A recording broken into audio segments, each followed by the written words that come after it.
Hello developers, welcome to our channel Code for Life। तो आज हम स्टार्ट करने जा रहे हैं अपनी जावास्क्रिप्ट सीरीज का सबसे पहला ट्यूटोरियल। तो चलिए स्टार्ट करते हैं कि व्हाट इज जावास्क्रिप्ट। जावास्क्रिप्ट एक high level interpreted programming language है।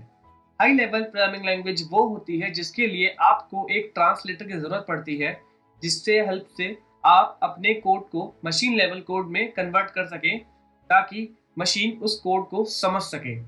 तो ट्रांसलेटर की अगर हम बात करें तो ट्रांसलेटर कई तरह के होते हैं। जो मोस्ट बेसिक जो यूज किए जाते हैं वो होते हैं इंटरप्रेटर एंड कंपाइलर। दो कैटेगरीज में इनको डिवाइड किया गया है। तो इंटरप्रेटर आपके कोड को लाइन बाय लाइन ट्रांसलेट करता है एक मशीन लेवल कोड में, वेयर एज एक कंपाइलर आपके कोड को एट अ टाइम कंपाइल करके ट्रांसलेट कर देता है एक मशीन लेवल कोड में। तो इंटरप्रेटर इसी वजह से थोड़ा स्लो परफॉर्मेंट रहा है एज कम्पेयर टू कंपाइलर, पर ये प्रॉब्लम जस्ट इन कंपाइलेशन नाम का कॉन्सेप्ट सॉल्व करता है। जस्ट इन कंपाइलेशन आपका एक रन टाइम कंपाइलेशन होता है लैंग्वेज का। इंटरप्रेटर प्लस कंपाइलर दोनों वर्क करते हैं at a time in just in time compilation में। तो चलिए स्टार्ट करते हैं जावास्क्रिप्ट की हिस्ट्री के बारे में, जानते हैं जावास्क्रिप्ट का बैकग्राउंड क्या था, इसको किसने डेवलप किया था, ऐसा क्या रीजन है कि जावास्क्रिप्ट आज इतनी ज़्यादा पॉपुलर लैंग्वेज है ताकि सभी लोग उस लैंग्वेज को यूज़ करते हैं। क्या ऐसा रीजन है जिसकी वजह से आपको ये लैंग्वेज सीखनी चाहिए एज अ डेवलपर, और जावास्क्रिप्ट के यूज केस के बारे में जानेंगे। तो जावास्क्रिप्ट डेवलप की गई थी ब्रेंडन आइक द्वारा, जो कि नेटस्केप में एक प्रोग्रामर थे, और इसका ईयर ऑफ डेवलपमेंट था 1985। और ये जब डेवलप की गई थी तो इसका नाम रखा गया था मोका इसके अर्ली रिलीज में, और जब प्रोडक्शन में आते आते इसका नाम लाइव स्क्रिप्ट कर दिया गया। एंड अब हम इस लैंग्वेज को जावास्क्रिप्ट के नाम से जानते हैं। ये क्लाइंट साइड और सर्वर साइड दोनों स्क्रिप्टिंग में यूज की जाती है। आप में से कई ज़्यादा लोग फेमिलियर नहीं होंगे client side and server side के बारे में, पर हम लोग जैसे जैसे इस सीरीज में आगे बढ़ते रहेंगे आपको ये सारी टर्मिनोलॉजी क्लियर होती रहेगी। हर एक कॉन्सेप्ट हम इन डेप्थ में समझेंगे बहुत ही इजी तरीके से। आपको इसलिए घबराने की कोई बात नहीं है। अगर आपकी ये पहली लैंग्वेज है तो आप इसको अपनी पहली लैंग्वेज की तरह परस्यू कर सकते हैं। आपको इसमें बिल्कुल भी परेशानी नहीं होने वाली है। तो जैसे जैसे हम आगे बढ़ते रहेंगे धीरे धीरे आपके कॉन्सेप्ट क्लियर होते रहेंगे। बस आपको पेशेंस से इस सीरीज को फॉलो करना है। अगर हम बात करें कि कॉम्पिटेंसीज के बारे में, तो ये काफ़ी ज़्यादा फास्ट, रोबस्ट एंड रिलायबल है। इसकी ड्यूरेबिलिटी काफ़ी अच्छी है। ये काफ़ी ज़्यादा हाईली परफॉर्मेंट लैंग्वेज है। और इसकी अगर हम यूज केस के बारे में बात करें तो ये यूज करी जाती है वेब एप्लीकेशन डेवलपमेंट में, मोबाइल एप्लीकेशन डेवलपमेंट में एंड डेस्कटॉप एप्लीकेशन डेवलपमेंट में। तो मतलब अगर आप एक लैंग्वेज सीखते हैं तो आप इसकी हेल्प से 3 अलग अलग तरह के टास्क परफॉर्म कर सकते हैं, और ये आपकी स्किल में एक बहुत बड़ा रोल प्ले करेगी। तो अगर आप एक एज अ मोबाइल डेवलपर काम करना चाहते हैं, एक मोबाइल एप्लीकेशन डेवलपर की तरह काम करना चाहते हैं, या एक वेब एप्लीकेशन डेवलपर की तरह काम करना चाहते हैं, तो जावास्क्रिप्ट आपके लिए सबसे अच्छी लैंग्वेज है। तो चलिए हम लोग स्टार्ट करते हैं अपने सबसे बेसिक स्टेप से, जहां पर हम लोग जावास्क्रिप्ट में प्रिंटिंग स्टेटमेंट देखेंगे कि कैसे आप कंसोल में कुछ प्रिंट करा सकते हैं, या ब्राउजर इंटरफेस पे आप कैसे कुछ भी प्रिंट करा सकते हैं अपने यूजर को गाइड करने के लिए। तो let's start with the very first basic programme of hello world, जहां पर हम लोग एक आउटपुट स्क्रीन पर हेलो वर्ल्ड का मैसेज प्रिंट करेंगे। तो आप में से बहुत लोग VS स्टूडियो के बारे में जानते होंगे। अगर आपके लोकल मशीन में विजुअल स्टूडियो कोड इंस्टॉल नहीं है तो आप JS Fiddle पे या codepen.io पे ऑनलाइन कोड को एग्जीक्यूट भी कर सकते हैं। पर मैं आपको रिकमेंड करूंगा कि आप विजुअल स्टूडियो कोड को उसकी ऑफिशियल वेबसाइट से डाउनलोड करके एज अ लोकल मशीन में ही यूज़ करें, जिससे आप डेली प्रैक्टिस कर पाएँ और आपके कॉन्सेप्ट क्लियर रहें। तो चलिए स्टार्ट करते हैं। मैं अभी फाइल को इनको डिलीट कर देता हूँ, इन फाइलों को अभी, और स्टार्ट करते हैं हम लोग। सबसे एक आपको क्या करना है, एक फोल्डर खोल लेना है ओपन फोल्डर करके, और एक या तो एक नया फोल्डर क्रिएट कर लेना है, और उस फोल्डर के अंदर एक फाइल बनानी है सबसे पहले, जिसका मैं एक्सटेंशन रखूंगा .html। आप में से कई लोग फेमिलियर होंगे HTML से, और अगर नहीं भी हैं तब भी कोई बात नहीं है। आप ये एक जस्ट एक बॉयलर प्लेट की तरह यूज करूंगा, जिसकी हेल्प से मैं जावास्क्रिप्ट का कोड ब्राउजर में रेंडर करवाऊंगा। तो अगर आपको HTML नहीं आती है, कोई परेशानी नहीं है, आपको सिंपली स्टेप्स फॉलो करने हैं मेरे साथ, और जब हम HTML की प्लेलिस्ट बनाएंगे तो वहां पर आपको HTML के बारे में सब कुछ डिटेल में एक्सप्लेन किया जाएगा कि HTML टैग्स क्या होते हैं, HTML का स्ट्रक्चर कैसे बनाया जाता है, कैसे आप ब्राउजर का अपने ब्राउजर में एक स्ट्रक्चर, एक वेब का लेआउट बनाते हैं। तो let's start with HTML boiler plate. आपको एक्सक्लेमेशन मार्क टाइप करके एंटर प्रेस कर देना है और ये एक बॉयलर प्लेट जो है जनरेट हो जाएगा। तो अगर हम बात करें यहाँ पर इसकी, तो यह आपका कोड यहाँ पर जनरेट हो गया, और इसके बाद हम लोगों को एक नई फाइल बनानी है जिसका मैं नाम दूंगा 2.js। आप उसका नाम कुछ भी दे सकते हैं और उसका बस एक्सटेंशन आपको .js रखना होगा। तो जो भी आपका जावास्क्रिप्ट का कोड है वो आपको इसी फाइल में लिखना होगा, चाहे वो एक कंसोल स्टेटमेंट लॉग कराने का हो, या कोई फंक्शन लिखने का हो, या कोई क्लास बनानी हो, या आपको कोई भी बेसिक टास्क या एडवांस टास्क परफॉर्म करना हो, आपको सारे कोड अपनी .js फाइल में ही लिखने हैं।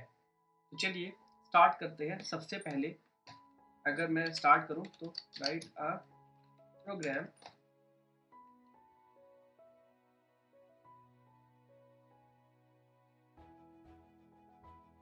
तो चलिए स्टार्ट करते हैं अपने सबसे बेसिक स्टेप से कि कैसे आप कुछ भी मैसेज ब्राउजर पे प्रिंट करा सकते हैं।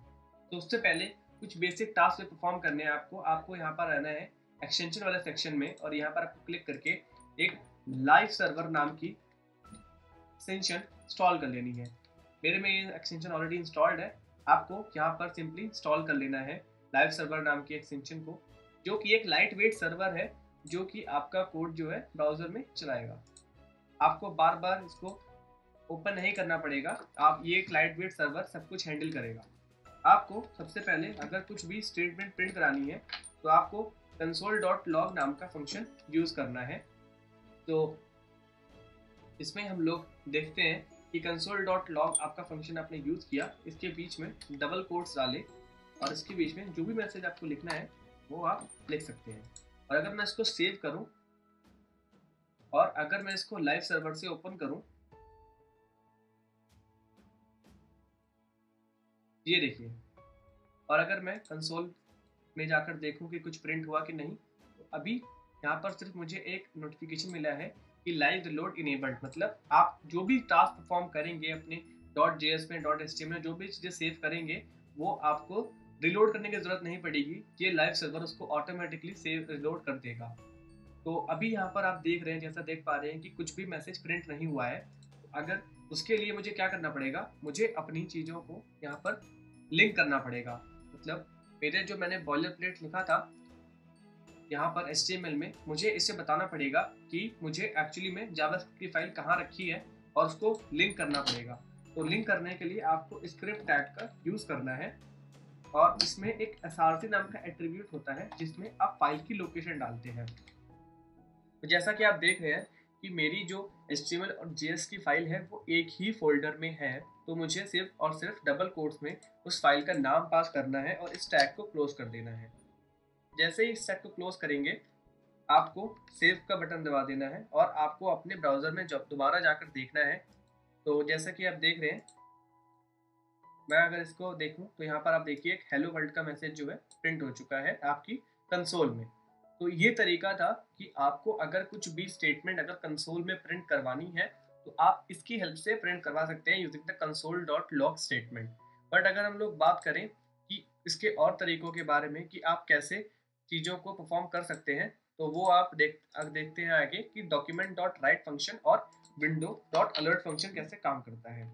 चलिए देखते हैं कि document.write फंक्शन आप कैसे यूज़ कर सकते हैं। आपको document.write लिखना है और आपको इसके अंदर सेम डबल कोट्स में जैसे जो मैसेज आप प्रिंट करवाना चाहते हैं यूजर की स्क्रीन पे, आप वो टाइप कर सकते हैं। जैसे this is a statement printed by using document dot, save कर देता हूँ और अपनी ब्राउजर की विंडो में जाकर देखता हूँ ये देखिए, ये आपका मैसेज ब्राउज़र की विंडो पे प्रिंट हो गया है। तो जो भी आप मैसेज अपने ब्राउज़र इंटरफेस पे प्रिंट कराना चाहते हैं, वो आप document.write नाम के फंक्शन में पास कर सकते हैं डबल कोट्स में एज अ स्ट्रिंग। तो आपको जैसे ये फंक्शन काम कर रहे हैं, आपको इनके बारे में घबराने की ज़रूरत नहीं है कि कैसे काम कर रहा है, कैसे एग्जीक्यूशन हो रहा है, इसका फ्लो ऑफ एग्जीक्यूशन क्या है। जैसे जैसे हम लेक्चर्स में आगे बढ़ते रहेंगे, इन फंक्शंस को मैं डिटेल में एक्सप्लेन करूंगा कि कैसे ये फंक्शन आपकी कोई भी कंटेंट को ब्राउज़र पर प्रिंट करते हैं, कैसे इनका वर्कफ्लो होता है। अभी आपको सिर्फ और सिर्फ बेसिक स्टेटमेंट देखनी है कि आप कैसे ही यूज़र को एक आउटपुट शो कर सकते हैं। तो नेक्स्ट फंक्शन की अगर हम लोग बात करें तो वो है आपका विंडो डॉट अलर्ट फंक्शन, जो कि यूज़र के लिए एक प्रॉम्प्ट जनरेट करेगा। जैसे आपने देखा होगा कि काफ़ी बार आप जब किसी वेबसाइट को ओपन करते हैं तो एक डायलॉग बॉक्स खुल के आता है आपकी स्क्रीन के ऊपर। तो ये विंडो डॉट अलर्ट फंक्शन से ही बनाया जाता है। जैसे अगर मैं अपना ब्राउज़र पे जाकर देखूंगा तो ये देखिए, एक प्रॉम्प्ट दिख रहा होगा आपको कि दिस इज द प्रॉम्प्ट। और जब तक मैं इसको ओके नहीं करूंगा, ना ही कंसोल में वो आगे का काम प्रिंट करेगा, ना ही यहाँ पर वो कंटेंट को ही प्रिंट करेगा। तो जब तक मैं इसे ओके करूंगा, अब देखिएगा ये पेज लोड होना बंद हो गया है। ये कुछ तरीके थे, ये कुछ मेथड्स थे जिनकी हेल्प से आप अपने ब्राउज़र में कुछ भी प्रिंट करवा सकते हैं यूजिंग दीज 3 कमांड्स। तो window dot alert is used for basically prompting, और with document.write is basically used for display any message into your document, whereas console.log statement is used for printing out any statement in the console itself. So these are the three basic functions which we have learned today. तो आने वाली upcoming video में अब हम देखेंगे कि इसके basics के बारे में, कि कैसे वेरिएबल डिक्लेरेशन होता है जावास्क्रिप्ट में, कैसे डेटा टाइप्स काम करते हैं जावास्क्रिप्ट में, कैसे फंक्शंस काम करते हैं, और भी ज़्यादा चीज़ें देखेंगे आगे चल के। तो अभी फ़िलहाल के लिए इतना ही। अगर आपको ये चैनल पसंद आया, आपको ये वीडियो पसंद आई, आपको लगा कि ये वीडियो आपके लिए हेल्पफुल है, तो आप इस चैनल को please like, share and subscribe.